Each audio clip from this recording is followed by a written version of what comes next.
Hello friends, आप सभी को आपके अपने यूट्यूब चैनल एजुकेशन वर्ल्ड पर एक बार पुनः हार्दिक स्वागत करता हूं। और जैसा कि आप लोग जानते हैं दोस्तों, आज 5 जून 2021 है और हम लोग प्रत्येक वर्ष 5 जून को मनाते हैं वर्ल्ड इन्वायरमेंट डे, जिसको आप लोग जानते हैं विश्व पर्यावरण दिवस के नाम से। और आज आप लोग को कहा जाए तो विश्व पर्यावरण दिवस के अवसर पर आप लोग हो सके तो पर्यावरण को जितना हो सके बचाने का प्रयास कीजिए और सेफ्टी रखिए। अपना पेड़ पौधा लगाइए, काटिए कम, लगाइए ज़्यादा ही नहीं कि काट लगाइए को नहीं काटिए, पूरा गर्दा उड़े रहिए केवल। तो चलिए, हम लोग आप सभी से आशा करते हैं कि आप लोग पिछले वीडियोज़ जो भी हम लोग शूट किए हैं, जो भी वीडियोज अपलोड हुआ होगा, उसमें आप लोग जो हम लोग chemistry in everyday life, polymer, और हम लोग पढ़े हैं वहाँ पे कार्बोहाइड्रेट पढ़ा, हम लोग वहाँ पे एमिनो एसिड पढ़ा, और हम लोग यदि बात करें तो हम लोग एमिनो एसिड के बाद प्रोटीन भी हम लोग शायद पढ़ चुके हैं। तो यहाँ पे हम लोग दोस्तों आज का जो हम लोग टर्म यूज करने जा रहे हैं, आज हम लोग इस सेशन को कार्बोहाइड्रेट वाला जो चैप्टर है लगभग हम लोग आज चैप्टर को फिनिश करेंगे, हर हाल में फिनिश करेंगे। और नेक्स्ट वीडियो जो सोमवार से ऐसे प्रयास करेंगे आप लोग को वीडियो की संख्या बढ़ा दिया जाए और आप लोग को हिंदी भी आपको मिलने लगेगा, हिंदी भी। तो आप लोग जो भी विद्यार्थी पढ़ रहे हैं, जो कम से कम पढ़ रहे हैं, उनसे हमारी यही गुजारिश रहेगी कि आप लोग वीडियो देखिए पूरा और कॉपी में नोट कीजिए, साथ साथ याद भी करते चलिए। और अगर नोट करते हैं तो उसको आप लोग व्हाट्सएप पर सेंड कीजिए, तो आप इसी बहाने आप लोग को चेक भी हो जाएगा कॉपी क्या गलत है क्या सही है। आप लोग कम से कम कुछ याद भी हो जाएगा लिखने के बहाने, और कुछ होगा क्या। तो आप लोग याद करते रहिए। तो हम लोग यदि बात करें तो मतलब कार्बोहाइड्रेट, एमिनो एसिड के पश्चात जो भी हम लोग को पढ़ना है, यहाँ पे आप लोग को विटामिन एक टर्म लिखा गया है, और इसी में हम लोग एक छोटा सा टर्म और पढ़ना है, न्यूक्लिक एसिड। तो सबसे पहले तो विटामिन यहाँ से देखिए, सब ऑब्जेक्टिव क्वेश्चन यहाँ से देने का संभावना रहेगा, और न्यूक्लिक एसिड से भी अगर सब्जेक्टिव देना रहेगा तो या तो एमिनो एसिड से देगा, या तो कार्बोहाइड्रेट से देगा, या तो आपको प्रोटीन से देगा। तो हम लोग यदि बात करें तो आपको विटामिन लिखा गया है, तो विटामिन आप लोग नाम सुनते होंगे, विटामिन आप लोग नाम सुनते होंगे दोस्तों। इससे विटामिन वगैरह आप लोग सुनते होंगे, विटामिन आप लोग ले रहा है कि नहीं, विटामिन के दवा खा रहा है, चाय खा रहा है, अपना जो भी होता है। तो यदि हम लोग बात करें तो विटामिन के बारे में कहा जाता है कि विटामिन भी यदि बात करें तो ये भी एक प्रकार का कार्बनिक यौगिक है। क्या होता है? कार्बनिक यौगिक होता है।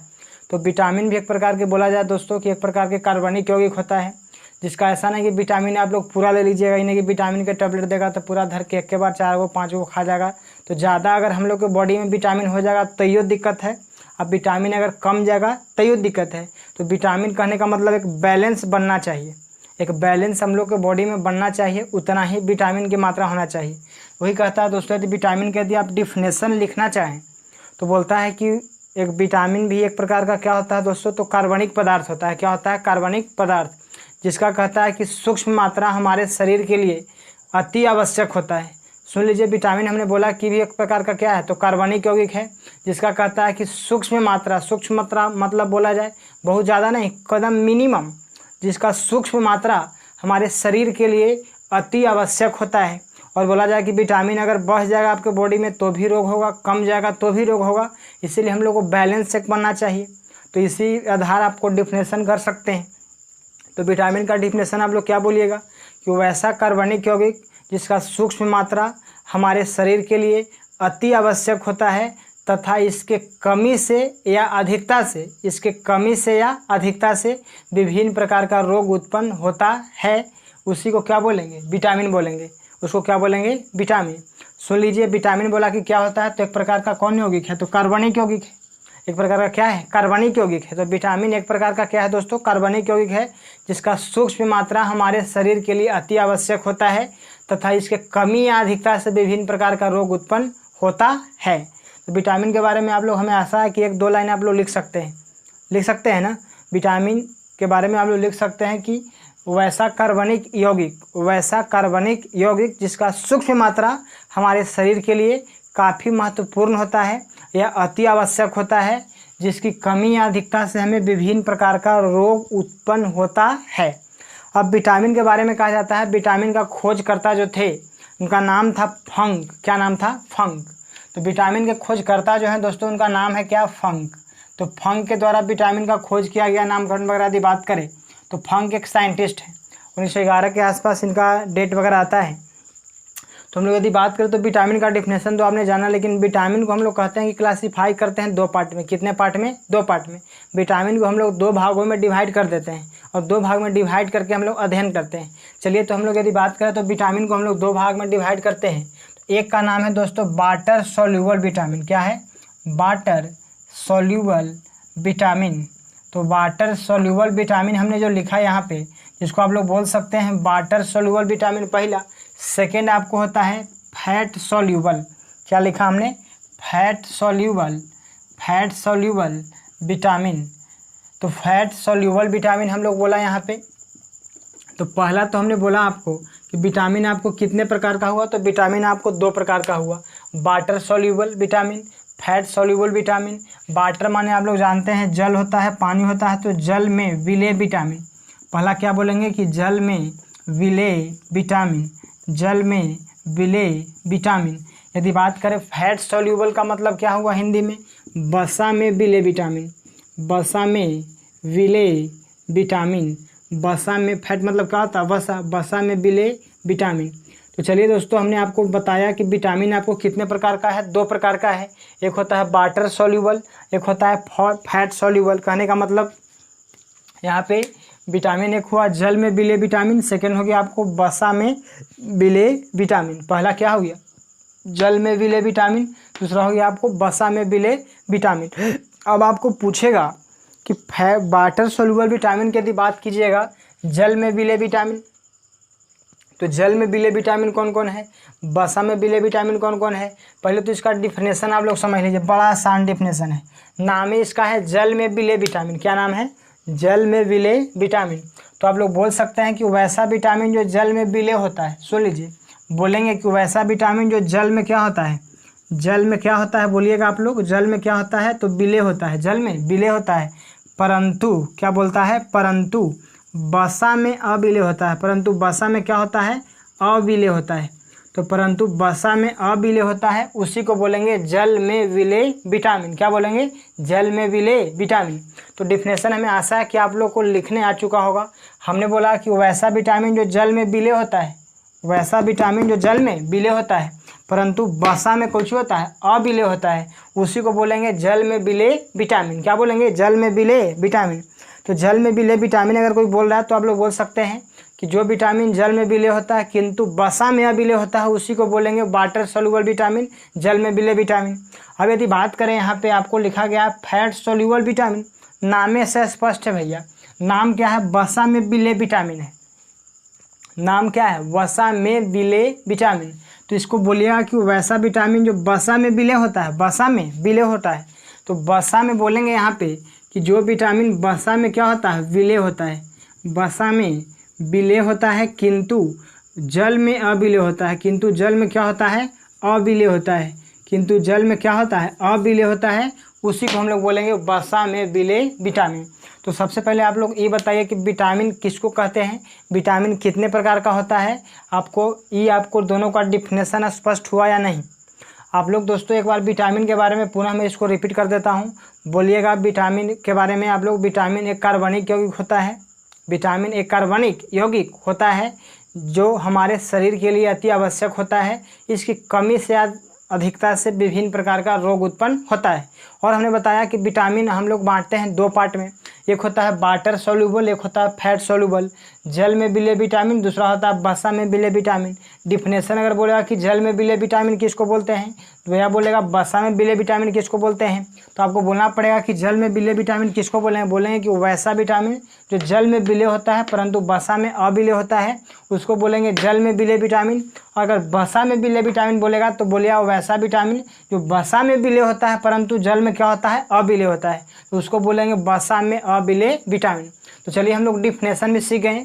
अब इसका एग्जाम्पल की यदि बात कीजिएगा तो एग्जाम्पल भी आप लोग बड़ा आसान है। नाम है भैया W, यहाँ वाटर है, तो इसका एग्जाम्पल की यदि बात कीजिएगा तो विटामिन आपको कहता है कि विटामिन बी, और बोलता है कि विटामिन सी, विटामिन बी और विटामिन सी। तो विटामिन बी और विटामिन सी आपको क्या है? वाटर सोल्यूबल विटामिन है, वाटर सोल्यूबल विटामिन। इसका एग्जाम्पल अगर बात कीजिएगा तो इसमें आपको आता है विटामिन ए, विटामिन ए। इसके बाद यदि बात करें तो विटामिन डी, विटामिन डी। इसके बाद यदि बात करें हम लोग, उसके बाद अगर बात कीजिएगा तो विटामिन ई। उसके बाद यदि बात करें तो विटामिन के। तो पहले तो हम लोग ये सीखे कि आपको वसा में मिले विटामिन कौन कौन है, तो ए डी ई के। और वाटर सोल्यूबल कौन कौन है, तो बी और क्या है, सी है, सी। तो वाटर सोल्यूबल अगर बोलेगा तो जल में मिले विटामिन कौन कौन, बी या सी। अब वसा वाला कौन कौन है, ए डी ई के। ये आप लोग शॉर्ट में याद रखना चाहें आप लोग ट्रिक के माध्यम से। तो इसके लिए कुछ लोग क्या करते हैं कि इसको ले लेता है, कहता है कि देख भैया, अगर ट्रिक अगर कोई बोलता है इसको याद करने के लिए तो बोलता है WBC। क्या बोलता है, WBC। डब्ल्यू माने वाटर सोल्यूबल अगर बोलेगा तब विटामिन बी या विटामिन सी।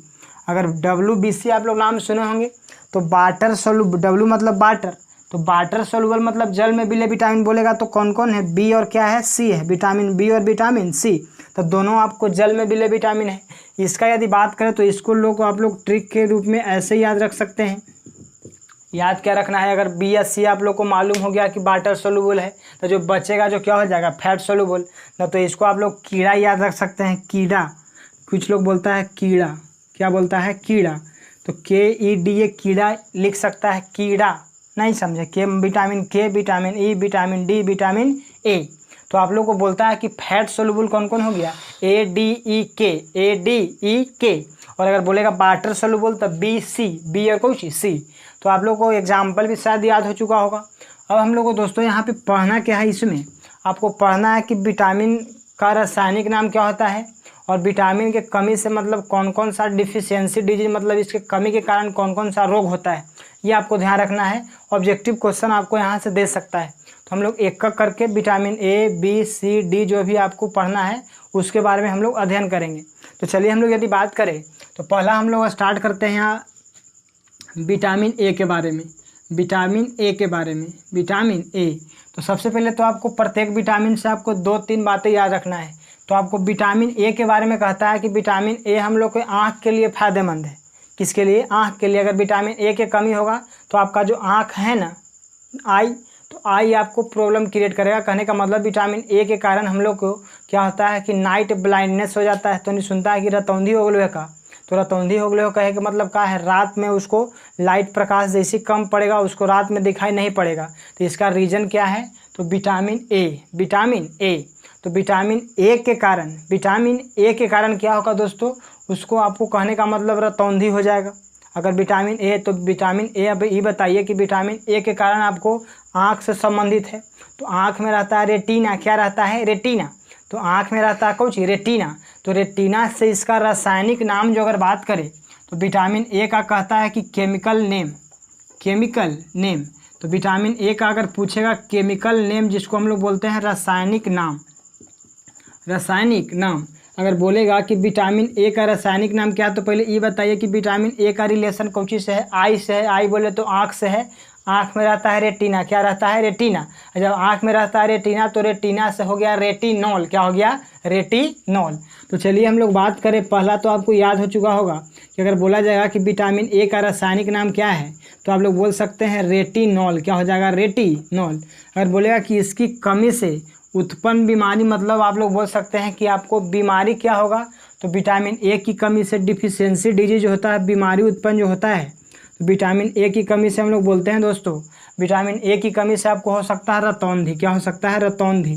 तो विटामिन ए की कमी से क्या हो जाएगा, रतौंधी, जिसको बोलते हैं नाइट ब्लाइंडनेस। कलर ब्लाइंडनेस मत बोलिएगा, नाइट ब्लाइंडनेस, उसको लाइट कम जाएगा तो उसको दिक्कत होता है। तो विटामिन ए के बारे में इसे आप लोग जानते हैं कि पका फल में विटामिन ए काम भर मिलता है। कहने का मतलब पीला फल जो होता है, आम हो गया, पपीता हो गया, ये सब जो भी है पीला फल जनरली जो होता है, संतरा वगैरह आप लोग देखते हैं, तो कहने का मतलब जो भी अगर पीला फल है उसमें जनरली बोला जाता है कि विटामिन ए का प्रचुर मात्रा पाया जाता है। ऐसा आपको बोलता है कि हरी सब्जी वगैरह खाइए, उससे भी आपको कहने का मतलब कोई दिक्कत नहीं होगा, उससे भी आपको विटामिन ए मिलेगा, प्रचुर मात्रा में मिलेगा। तो कहने का मतलब विटामिन ए से संबंधित यदि पहला बात अगर बोला जाएगा कि विटामिन ए का रासायनिक नाम क्या है, तो विटामिन ए का रासायनिक नाम क्या हो जाएगा, रेटिनॉल।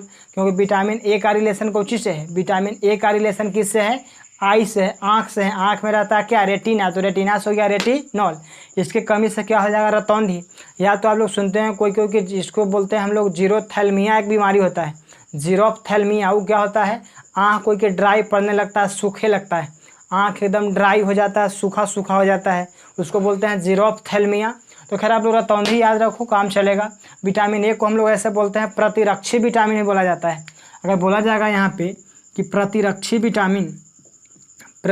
विटामिन किसको बोलते हैं, तो प्रतिरक्षी विटामिन अगर बोलेगा तो विटामिन किसको बोलेंगे, ए को। तो विटामिन ए से आपको 2 बात 3 बात याद होना चाहिए। विटामिन ए का रासायनिक नाम पूछेगा तो हो जाएगा रेटिनॉल। विटामिन ए की कमी से क्या बीमारी उत्पन्न होता है, डिफिशियंसी डिजीज क्या है, तो रतौंधी होता है। इसी को हम लोग प्रतिरक्षी विटामिन भी कहा जाता है। और बात करें तो विटामिन ए हम लोग को मिलेगा हरे सब्जी में मिल सकता है, आपको फ्रूट जो भी होता है पीला वाला फल उसमें आपको मिल जाएगा। जैसे पपीता में तो खैर विटामिन सब मिल ही जाएगा, पका पपीता है, पपीता के बारे में आप लोग जानबे करते हैं। अब जरा यदि हम लोग बात करें दोस्तों तो सेकेंड आप लोग को पढ़ना है विटामिन बी। तो विटामिन बी के बारे में पहला बात तो क्या आपको कहता है कि विटामिन बी को आपको कहता है कि आपको कॉम्प्लेक्स विटामिन कहते हैं। अगर दिया जाएगा कि कॉम्प्लेक्स विटामिन किसको कहते हैं, अगर बोला जाएगा कि कॉम्प्लेक्स विटामिन किसे कहा जाता है, तो आपको पहला तो आपको देगा कि कॉम्प्लेक्स विटामिन किसको कहते हैं, तो विटामिन बी को कहते हैं, विटामिन बी को। तो विटामिन बी को हम लोग बोलते हैं कॉम्प्लेक्स विटामिन। इसका अगर केमिकल नेम बोलेगा, अगर रासायनिक नाम अगर बोलता है, इसका कौन नाम, रासायनिक नाम, तो विटामिन बी का अगर रासायनिक नाम अगर बोलता है कोई, तो इसका रासायनिक नाम क्या कहता है, तो इसका रासायनिक नाम आपको कहता है दोस्तों थाइमीन। क्या होता है, थाइमीन। तो इसका अगर रासायनिक नाम अगर बोलेगा तो इसका रासायनिक नाम हो जाएगा थाइमीन। क्या हो जाएगा, थाइमीन। तो सबसे पहले तो आप लोग ये बता दीजिए कि विटामिन बी को हम लोग बोलते हैं कॉम्प्लेक्स विटामिन। क्या बोलते हैं, कॉम्प्लेक्स विटामिन। और यदि बात करें तो इसका रासायनिक नाम क्या होता है, थाइमीन होता है। आप लोग सुनते हो कि विटामिन बी के कमी से हम लोग को क्या होता है, बेरी बेरी रोग होता है, बेरी बेरी। तो यदि बात करें इसके कमी से क्या रोग उत्पन्न होगा, कमी से उत्पन्न रोग अगर देगा कि विटामिन बी की कमी से क्या रोग उत्पन्न होता है, तो विटामिन बी की कमी से हम लोग बोलते हैं कि आप लोग को होता है बेरी बेरी। क्या होता है, बेरी बेरी। तो बेरी बेरी देखिए आपको क्या होता है, चर्म रोग एक प्रकार का है। कहने का मतलब कोई कि आप लोग देखते हो कि बॉडी में मांस उंस कहीं कहीं आपको एक्स्ट्रा आवे लगता है, चाहे मुंह में छाही वगैरह पड़ने लगता है। तो कहने का मतलब जो भी चर्म रोग से संबंधित आपको जो होता है विटामिन किससे, बी की कमी से, विटामिन बी की कमी से। तो विटामिन बी की कमी से हम लोग को बोलता है दोस्तों कि बेरी बेरी रोग होता है। और बेरी बेरी का रिलेशन यदि बात करें तो आपको कोई चीज़ है तो चर्म रोग से संबंधित है। और यदि इसका रासायनिक नाम बोलिएगा तो थाइमीन होता है। और यदि बात करें तो विटामिन बी के बारे में आपको कहता है कि विटामिन बी जो होता है दोस्तों हम लोग को कहता है कि चावल जो होता है, चावल जो हम लोग पकाते हैं, तो गांव घर में दर देहात में आपको जो चावल पकाता है उसमें एक माड़ पसता है। तो माड़ जो होता है ना चावल के साथ, तो उसमें आपको विटामिन बी पाया जाता है। लेकिन अब तो मार्केट में क्या होता है कि सब पॉलिश वाला चावल खाता है। अब पॉलिश वाला चावल क्या खाता है, तो उसको रगड़ रगड़ के क्या करता है, पूरा चिकन करके फेरा में अगर विटामिन बी ए नष्ट कर देता है। तो विटामिन बी आपको क्या होता है, क्वेश्चन देता है कि चावल को पॉलिश करने से कौन सा विटामिन नष्ट हो जाता है, तो विटामिन बी नष्ट हो जाता है। तो विटामिन बी नष्ट हो जाएगा। तो पॉलिश वाला चावल अगर कोई खा रहा है तो उसको बेरी बेरी रोग होगा। कहने का मतलब उसमें विटामिन बी की कमी होगा, विटामिन बी की कमी होगा। तो यदि बात किया जाए कि चावल को पॉलिश करने से कौन सा विटामिन नष्ट होता है, तो आपको विटामिन बी नष्ट हो जाएगा। उसमें क्या बीमारी होने का संभावना रहेगा, तो बेरी बेरी होने का संभावना रहेगा दोस्तों। अब यदि बात करें कॉम्प्लेक्स विटामिन किसको बोलते हैं, तो विटामिन बी को बोलते हैं। अब यदि बात किया जाए इसका रासायनिक नाम क्या होता है, तो थाइमीन होता है। और विटामिन बी के बारे में अगर बोला जाए तो इसका और आप लोग नोट में इसका और वेराइटी कुछ पढ़ना है, विटामिन B1 B2, इसका कुछ रासायनिक नाम याद रख सकते हैं अगर याद रखना चाहे तो। जैसे हमने लिखा, अगर बोला जाएगा कि विटामिन B1 का रासायनिक नाम क्या होता है, अगर बोला जाए कि विटामिन B2 का रासायनिक नाम क्या होता है, विटामिन B2 का रासायनिक नाम क्या होता है, तो B1 का रासायनिक नाम यही होता है थाइमीन। क्या होता है, थाइमीन। अगर B2 अगर बोलता है विटामिन B2, इसको बोलते हैं राइबोफ्लेविन। क्या बोलेंगे, राइबोफ्लेविन। तो अगर बोला जाए कि B2 का रासायनिक नाम क्या होगा, तो राइबोफ्लेविन।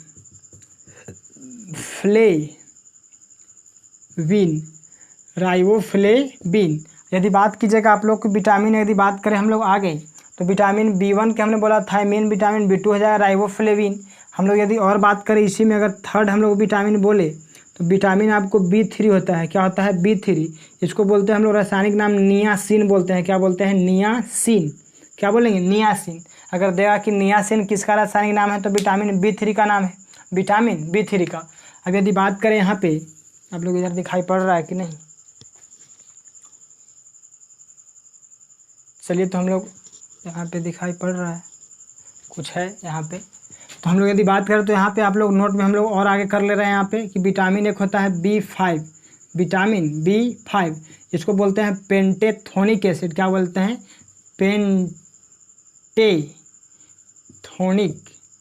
पेंटेथोनिक एसिड।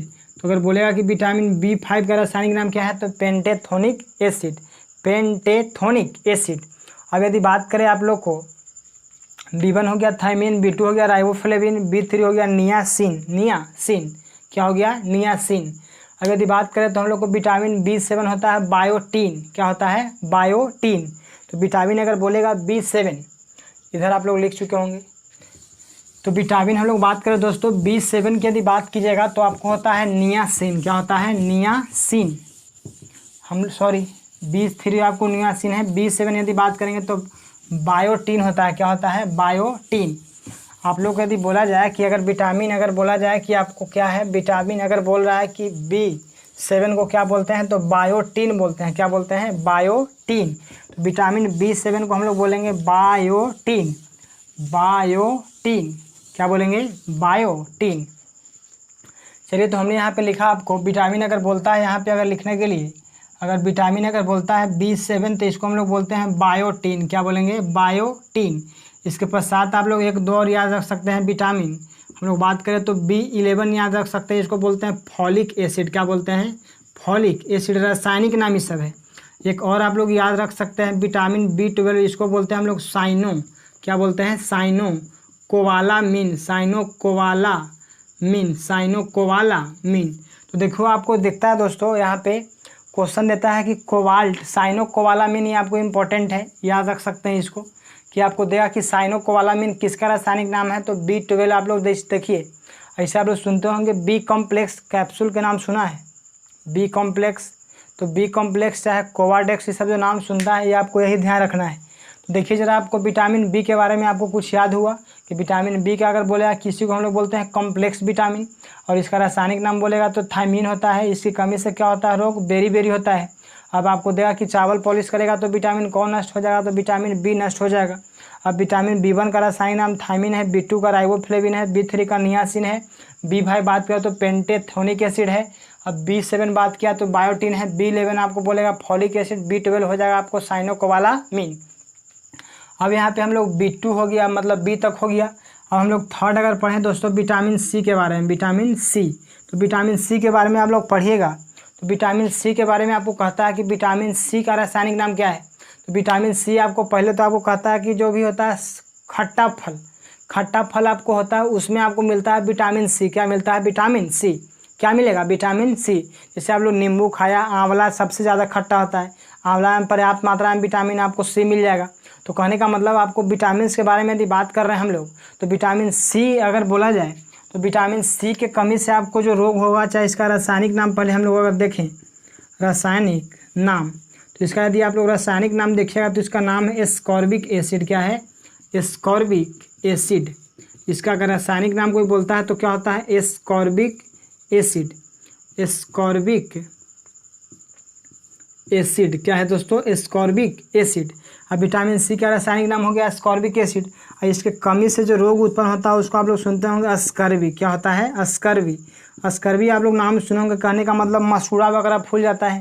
जो मसूड़ा वगैरह फूल जाता है, चाहे आपको मुंह से, दांत से जो भी होता है, खून वगैरह बहने लगता है, तो ये अस्कर्वी बीमारी है, विटामिन C के कारण आपको होता है। तो विटामिन C आप लोग जान सकते हैं कि विटामिन C का रासायनिक नाम बोलेगा तो एस्कॉर्बिक एसिड है। क्या है? Ascorbic acid. इसकी कमी से क्या रोग होता है तो अस्कर्वी होता है। आपको खट्टे फलों में आपको मिल जाएगा विटामिन C। क्या मिलेगा? Vitamin C। और विटामिन C का एक काम और है दोस्तों, विटामिन C के बारे में कहा जाता है कि अगर हम लोग का घाव वगैरह कहीं पे हो जाता है तो घाव भरने में जो महत्वपूर्ण योगदान जो करता है उस विटामिन का नाम है आपको विटामिन C। अगर दे देता है गलती से भी कि घाव भरने के लिए किस विटामिन का इस्तेमाल किया जाता है तो किस विटामिन का उपयोग करते हैं तो विटामिन C का उपयोग करते हैं। और विटामिन C के बारे में कहा जाता है इसको हम लोग बॉडी में स्टोर नहीं रख सकते हैं।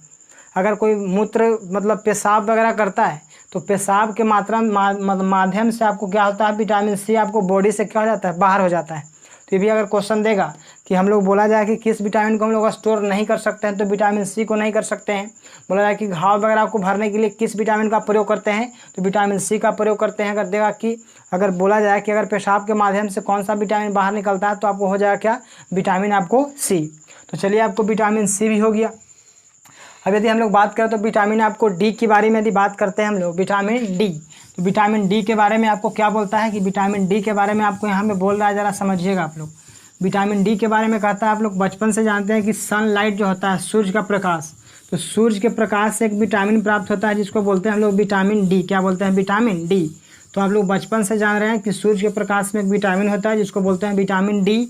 और विटामिन डी क्या होता है दोस्तों, आप लोग को क्या होता है कि आपको हड्डी के लिए ज़रूरी होता है, हड्डी वगैरह मजबूत रहे, इसके लिए आपको विटामिन डी आपको क्या होता है, ज़रूरी होता है।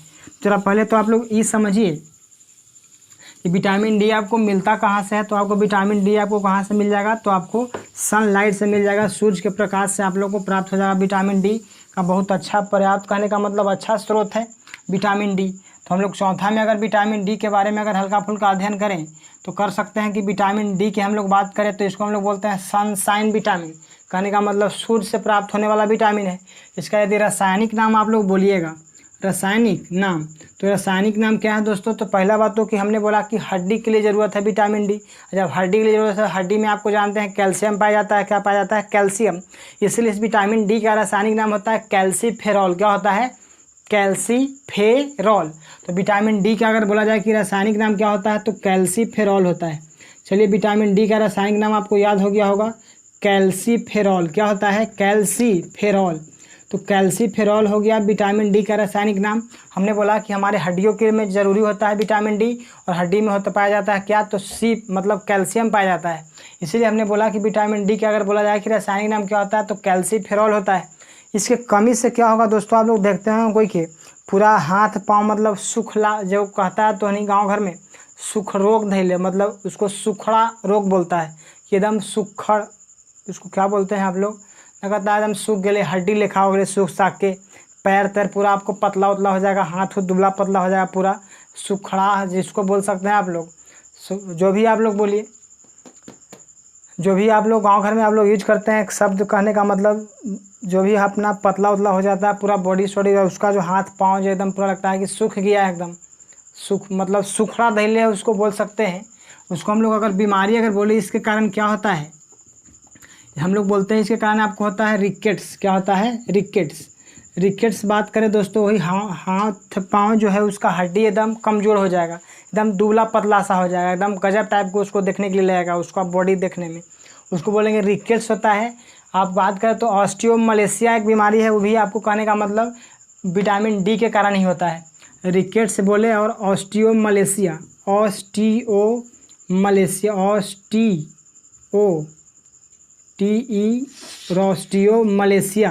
तो ऑस्टियोमलेशिया यदि बात करें तो विटामिन डी के कारण ही होता है। दोनों आपको कहने का मतलब सुख रोग, सुखड़ा वाला बीमारी है, हड्डी उड्डी आपको सूखने लगेगा, खराब पतला दुबला हो जाएगा।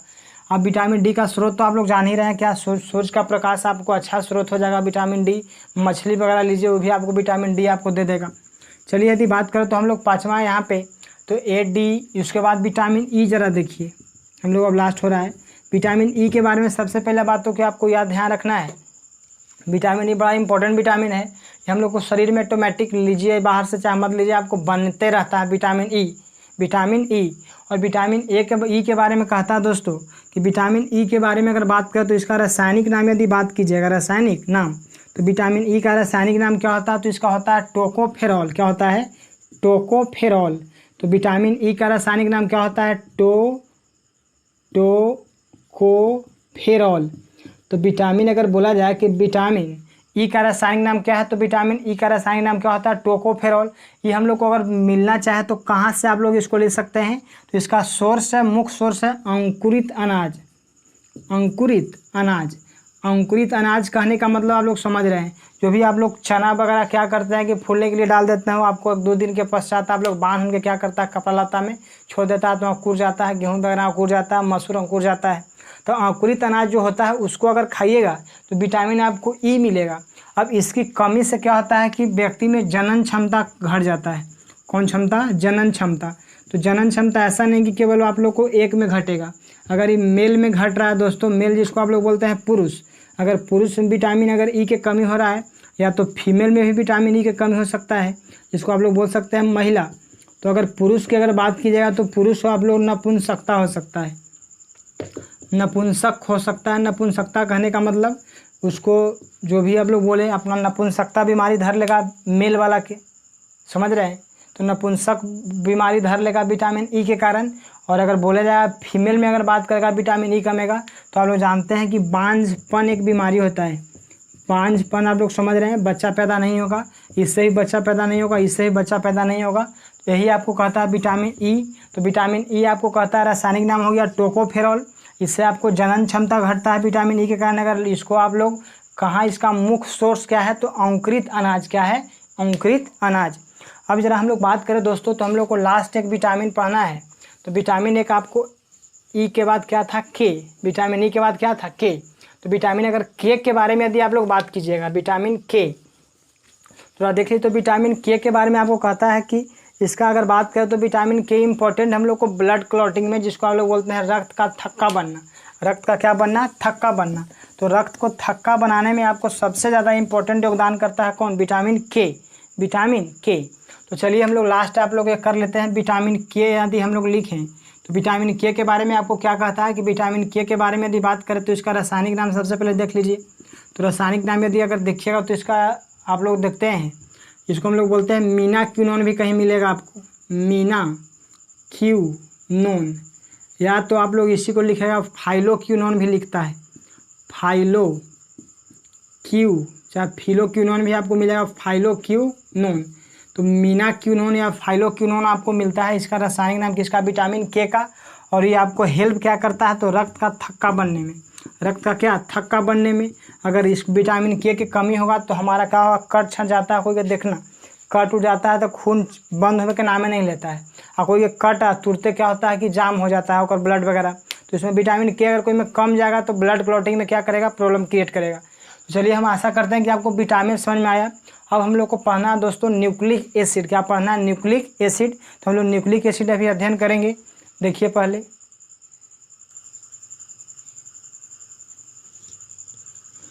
चलिए फ्रेंड्स, आप लोग को पुनः आप लोग को न्यूक्लिक एसिड छोटा सा टॉपिक आपको बचाओ, इसको हम लोग फिनिश कर लेते हैं।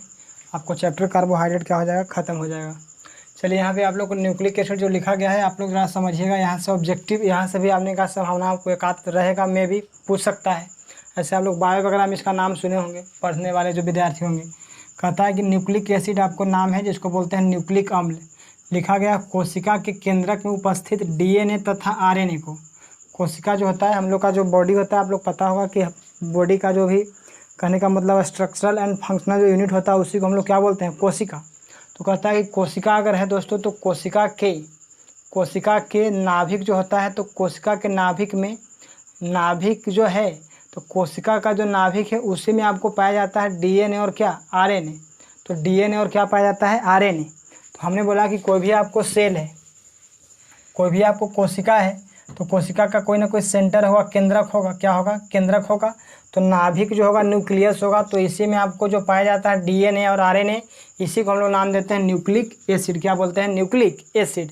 तो सबसे पहले तो आपको बोला जाएगा कि न्यूक्लिक एसिड का है तो कोशिका के केंद्रक में, मतलब कोशिका के नाभिक में उपस्थित डीएनए और आरएनए को क्या बोलेंगे? न्यूक्लिक एसिड बोलेंगे। आप लोग को अगर पूरा नाम अगर जानना चाहते हैं दोस्तों, तो डीएनए का पूरा नाम होता है डीऑक्सी राइबोज न्यूक्लिक एसिड। क्या बोलेंगे? Deoxy ribose nucleic acid. तो डीऑक्सी राइबोज न्यूक्लिक एसिड ही हो जाएगा। आपको आरएनए का पूरा नाम बोलेगा तो ribose nucleic acid, ribose nucleic acid. आगे कहता है कि डीएनए के डबल हेलिक्स स्ट्रक्चर। डीएनए के बारे में कहता है दोस्तों, आप लोग जानते होंगे डबल हेलिक्स स्ट्रक्चर कहने का मतलब इस तरह से स्ट्रक्चर होता है, रस्सी पर रस्सी आप लोग देखे हैं ना, इस तरह से आप लोगों को क्या होता है कि स्ट्रक्चर पाया जाता है। इसी को हम लोग बोलते हैं डबल हेलिक्स। तो डबल हेलिक्स स्ट्रक्चर आपको पाया जाता है डीएनए का। अगर बात करें तो डीएनए का जो डबल हेलिक्स स्ट्रक्चर को देखा था, कहने का मतलब इसको व्याख्या करने वाले जो वैज्ञानिक थे उनका नाम था वाटसन एंड क्रिक। ये ऑब्जेक्टिव आपको पूछ सकता है कि डीएनए के डबल हेलिक्स स्ट्रक्चर को किसने दिया था। तो डीएनए के डबल हेलिक्स स्ट्रक्चर को देने वाले वैज्ञानिक कौन है? Watson and Crick. Double helix समझ रहे हैं आप लोग? इस तरह से जो स्ट्रक्चर बनेगा इसी को बोलेंगे क्या? डबल रस्सी नुमा जो स्ट्रक्चर है उसी को हम लोग बोलेंगे डबल हेलिक्स, जिसको बोलते हैं हिंदी में द्विकुंडलित संरचना। क्या बोलेंगे? द्विकुंडलित संरचना। तो सबसे पहले तो डीएनए का पूरा नाम बताया डीऑक्सीराइबोज न्यूक्लिक एसिड, आरएनए का पूरा नाम बताया राइबोज न्यूक्लिक एसिड, और डीएनए के डबल हेलिक्स स्ट्रक्चर के बारे में बोला जाए कि किसने बताया, तो वाटसन और क्रिक बताया था। कौन बताया था? वाटसन और क्रिक। आगे कहता है कि डीएनए द्विकुंडलित होता है। द्विकुंडलित कहने का मतलब एक इधर है तो एक इधर भी आएगा, लेकिन आरएनए कहता है कि सिंगल होता है। क्या होता है? सिंगल। वही अगर बोलेगा डीएनए तो एक पर और आएगा इसे ऐसे, तो इसी को बोलेंगे डबल हेलिक्स। अरे भैया बोल रहे हैं इस कदर आपको स्ट्रक्चर पाया जाएगा, इस पर आपको जो रहेगा इस तरह से स्ट्रक्चर जो बनता है इसी को बोलते हैं डबल हेलिक्स। क्या बोलेंगे? डबल हेलिक्स स्ट्रक्चर, द्विकुंडलित संरचना। क्या बोलेंगे? द्विकुंडलित संरचना। तो आपको ध्यान रखना है कि डीएनए पाया जाता है द्विकुंडलित संरचना में, आरएनए पाया जाता है आपको एकल कुंडलित में। किसमें? एकल कुंडलित में। और यदि बात करें तो डीएनए के बारे में कहता है कि डीएनए आपको पॉलीपेप्टाइड होता है। अगर देगा क्वेश्चन कि डीएनए क्या होता है, तो पॉलीपेप्टाइड होता है। डीएनए क्या होता है? पॉलीपेप्टाइड। आप लोग अगर बात करें तो डीएनए क्या होता है दोस्तों, तो डीएनए के बारे में अगर बात करें तो पॉलीपेप्टाइड होता है। पॉलीपेप्टाइड।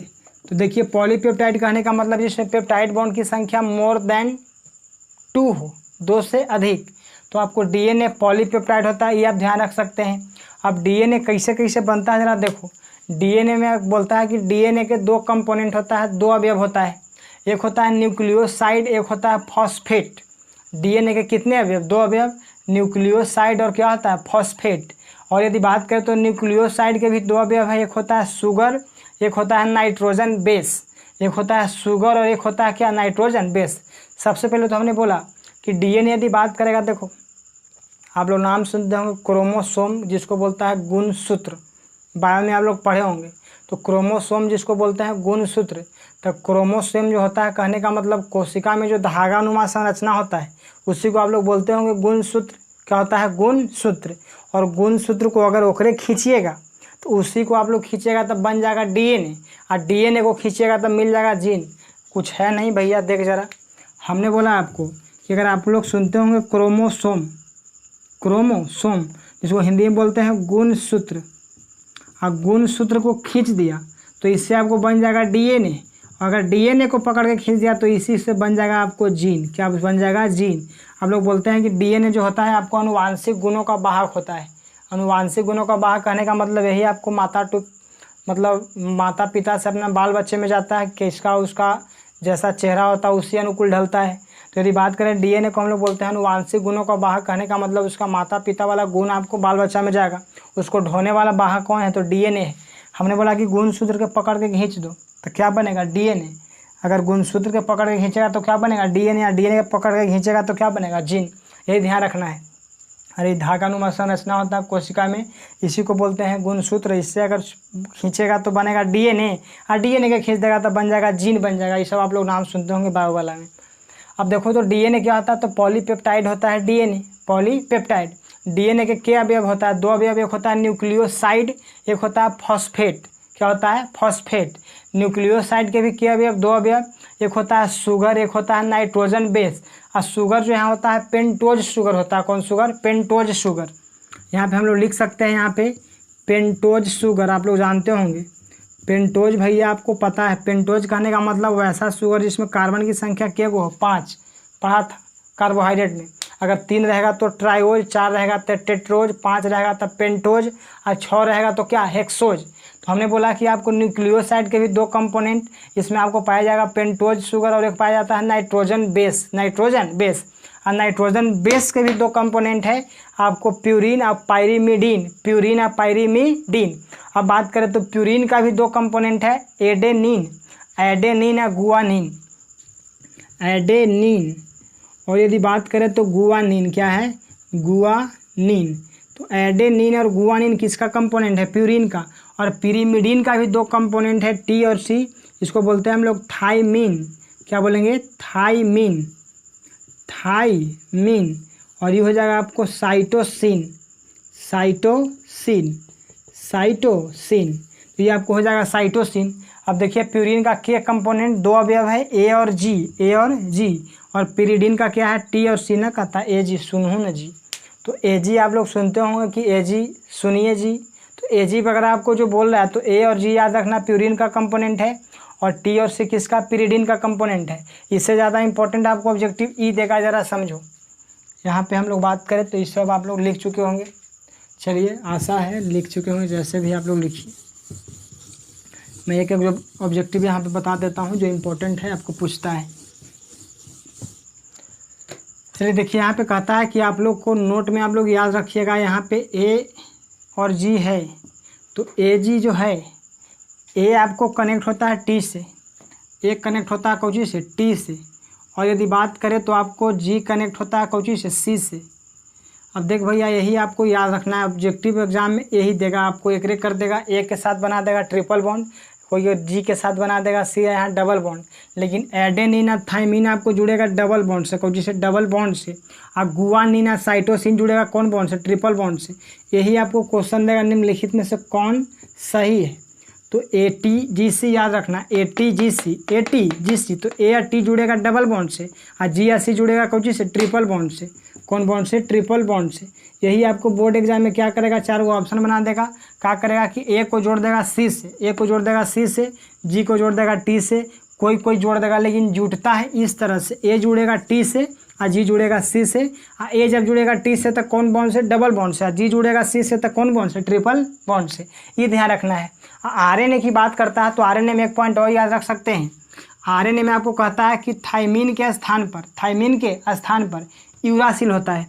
आरएनए में एक लाइन हम लोग लिख देते हैं यहाँ पे, आरएनए में थाइमीन के स्थान पर, थाइमीन के स्थान पर, थाइमीन के स्थान पर यूरासिल पाया जाता है, यूरासिल पाया जाता है। ऑब्जेक्टिव ही पूछ सकता है कि आरएनए में थाइमीन के स्थान पर क्या पाया जाता है? तो यूरासिल। क्या पाया जाता है? यूरासिल। अब हमने बताया दोस्तों कि आपको अगर बोला जाए कि ए जुड़ेगा टी से तो कौन बॉन्ड से? डबल बॉन्ड से। अगर जुड़ेगा जी कोची से तो ट्रिपल बॉन्ड से। और आरएनए में आपको क्या होगा? थाइमीन के स्थान पर यूरासिल पाया जाएगा। और यदि बात करें आखिरी हम लोग पॉइंट अगर बात करें, आरएनए क्या करता है? तो हम लोग के बॉडी में प्रोटीन निर्माण में सहयोग करता है। प्रोटीन निर्माण में क्या करता है? सहयोग करता है। तो आरएनए क्या करता है? प्रोटीन के संश्लेषण में सहयोग करता है। प्रोटीन के संश्लेषण में, प्रोटीन के संश्लेषण में सहयोग करता है। क्या करता है? सहयोग करता है। अब यदि बात करें तो आरएनए के बारे में करता है कि आरएनए आपको 3 प्रकार के होता है। किस प्रकार के? 3 प्रकार के होता है। एक होता है आपको क्या? एक होता है आपको mRNA। क्या होता है? mRNA। एक होता है आपको tRNA, tRNA। एक होता है आपको rRNA, rRNA, rRNA। चलिए सॉरी, यहाँ पे आप लोग लिख लीजिएगा, आर लिखा हुआ है। तो देखिए आरएनए के प्रकार के 3 प्रकार के हैं दोस्तों। आपको mRNA, tRNA और rRNA, मतलब मैसेंजर आरएनए। यहाँ पे आपको ट्रांसपोर्ट आरएनए हम लोग बोलेंगे, और यहाँ पे बोलेंगे राइबोज आरएनए। तो आरएनए आपको 3 टाइप के भी ध्यान रखना। आपको अगर आरएनए के बारे में अगर लिखना रहेगा 2 नंबर में तो आप लोग लिख सकते हैं। डीएनए के बारे में लिखना रहेगा तो लिख सकते हैं। इतना पॉइंट और लिख चुके हैं। आरएनए का पूरा नाम लिख दीजिए, आरएनए में क्या होता है, आरएनए का क्या काम है, डीएनए क्या होता है। आप लोग को अगर लिखना रहे तो शायद आप लोग लिख सकते हैं। तो इस तरह से दोस्तों हम लोग का चैप्टर वाला ख़त्म होता है। लेकिन आप लोग को यहाँ पे ग्लूकोज का कुछ रिएक्शन हम लोग पढ़ेंगे, ग्लूकोज के बारे में, जो एल्डिहाइड, कीटोन और कार्बोक्सिलिक एसिड। तो इस तरह से आपका जो चैप्टर था वो फिनिश होता है। हम लोग नेक्स्ट वीडियो में आएंगे दोस्तों, तो हम लोग नेक्स्ट चैप्टर को लेकर के आएंगे। और यहाँ तक आप लोग 3 चैप्टर आप लोग क्या कीजिए कि जो बंदे अभी तक नहीं भेजे हैं, व्हाट्सअप किए हैं, चाहे जो नहीं लिखे हैं, वो अपना लिख लीजिए और लिख करके कन्फर्म होकर के हमको व्हाट्सअप कीजिए और याद भी कर लीजिए दोस्तों, ताकि आप लोग के लिए बेनिफिट रहे। ऐसा अच्छा रहेगा, आप लोग याद करते रहिएगा तो हमें भी पसंद आएगा कि जाइए हम वर्क कर रहे हैं, तो आप लोग भी क्या करते हैं, वर्क करते हैं। चलिए दोस्तों, तब तक के लिए आप लोग को बाय बाय, टेक केयर। आप लोग को अभी लगभग बज रहा होगा 12 बज रहा होगा रात्रि के, ठीक ना।